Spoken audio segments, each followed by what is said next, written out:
नमस्कार मित्रांनो, राजमुद्रा अकॅडमी या यूट्यूब चॅनलवरती तुमचं स्वागत आहे. आपण या यूट्यूब चॅनलवरती राज्यसेवा मुख्याचा जो GS3 पेपर आहे त्यातील HR-D हा भाग कंप्लीट केला आहे. तर आपण HR हा जो GS3 मधील दुसरा भाग आहे त्याची लेक्चर सिरीज सुरू केली आहे. या व्यतिरिक्त तुम्ही प्लेलिस्टमध्ये जाऊन बघू शकता. आपण तात्यांचा ठोकळा या पुस्तकाची लेक्चर सिरीज सुरू केली आहे. त्याचबरोबर महाराष्ट्राचा इतिहास, GS2 मधील गव्हर्नन्सचा पार्ट आणि GS4 मधील भारतीय अर्थव्यवस्था या सर्व विषयांची लेक्चर सिरीज सुरू केली आहे. जर तुम्ही चॅनलवरती नवीन असाल तर चॅनलला सबस्क्राईब करा आणि या चॅनलची लिंक जास्तीत जास्त मित्रांपर्यंत शेअर करा. राज्यसेवा मुख्याचा जो GS3 पेपर आहे त्यातील HR भागातील दुसरा चॅप्टर म्हणजेच बालविकास या चॅप्टरचा आपण अभ्यास करतो. या चॅप्टरवरती आयोग दरवर्षी 6 ते 7 क्वेश्चन विचारतो.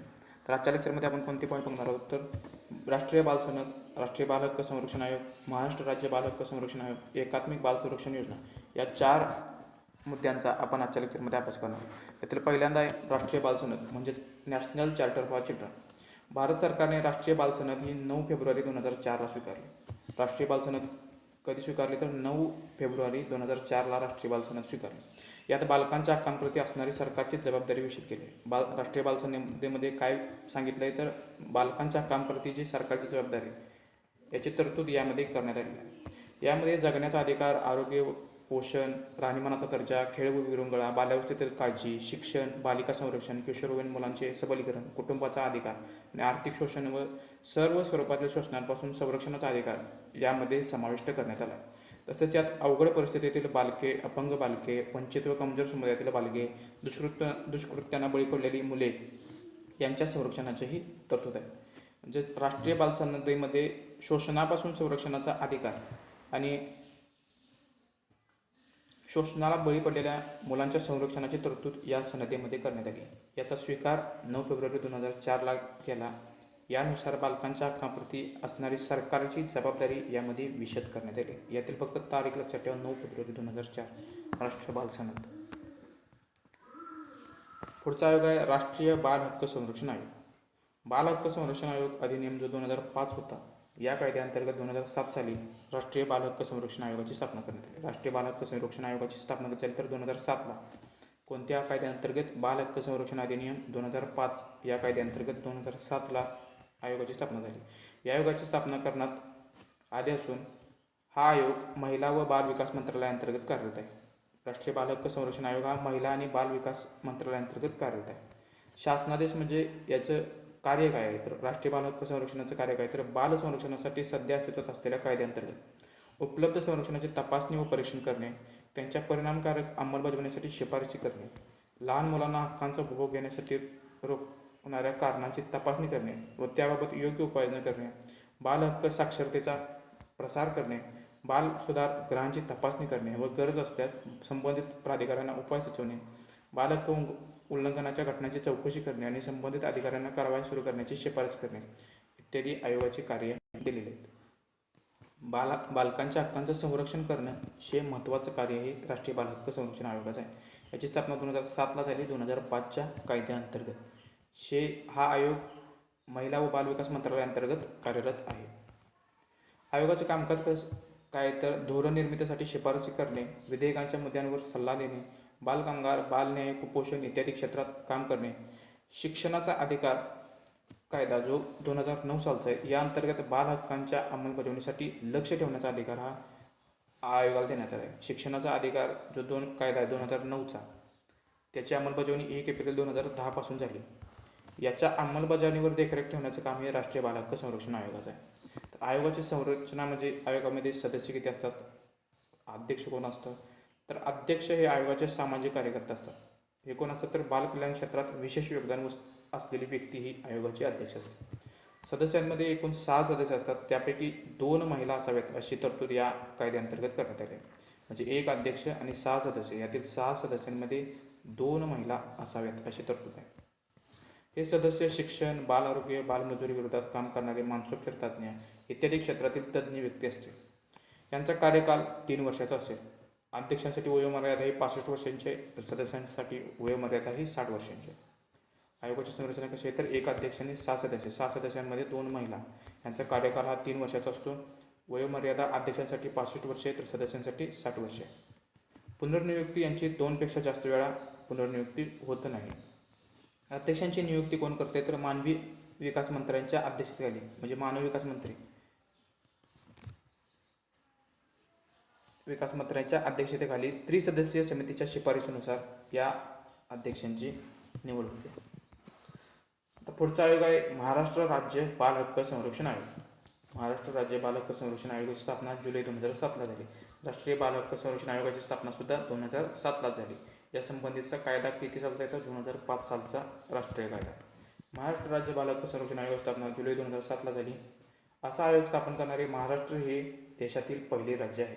बाल हक्क संरक्षण आयोग स्थापन करणारे महाराष्ट्र कितवे राज्य आहे तर देशातील पहिले राज्य, किंवा पहिले राज्य कोणते तर महाराष्ट्र हे पहिले राज्य आहे.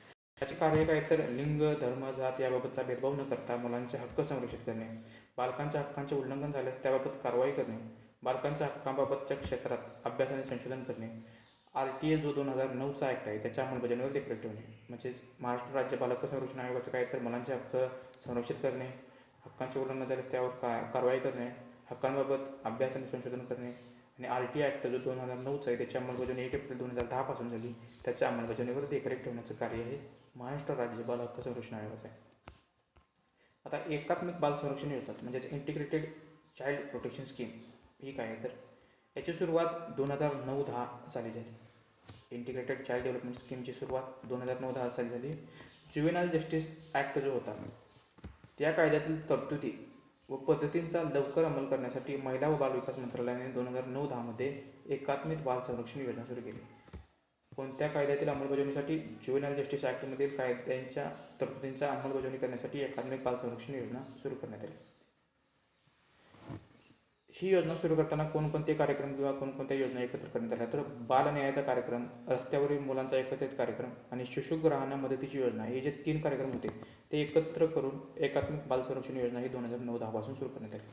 कोणते कार्यक्रम एकत्र केले तर बाल न्यायाचा कार्यक्रम, रस्त्यावरील मुलांचा एकत्रित कार्यक्रम, शिशुग्राहांना मदतीची योजना हे 3 कार्यक्रम एकत्रित करून एकात्मिक बाल संरक्षण योजना 2009-10 पासून सुरू केली. याचं उद्दिष्ट काय तर प्रतिकूल परिस्थितीत मुलांच्या सुस्थितीत सुधारणा करणे हा इंटिग्रेटेड चाइल्ड डेव्हलपमेंट स्कीमचा उद्देश आहे. त्यासाठी काय करण्यात येणार तर बाल संरक्षण सेवांची गुणवत्ता सुधारण्यात येणार आहे, बालकांचे हक्क आणि संरक्षणाबाबत अधिक जनजागृती करण्यात येणार आहे, प्रतिकूल परिस्थितीतील मुलांना वैधानिक सेवा पुरवण्यासाठी सरकारी स्तरावर प्रयत्न करण्यात येणार आहेत.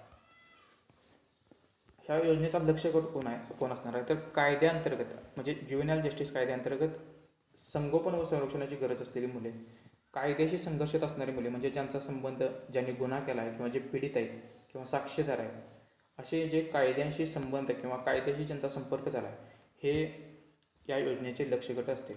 त्याचबरोबर इतर कोणत्याही परिस्थितीतील मुले म्हणजे रस्त्यावर राहणारी मुले, भीक मागणारी मुले, शोषित मुले, व्यसनाधीन मुले, व्यवसायातील स्त्रियांची मुले, HIV बाधित मुले इत्यादींचं संरक्षण किंवा इत्यादींच्या संगोपन करण्याची जबाबदारी या अंतर्गत ठेवण्यात आली आहे.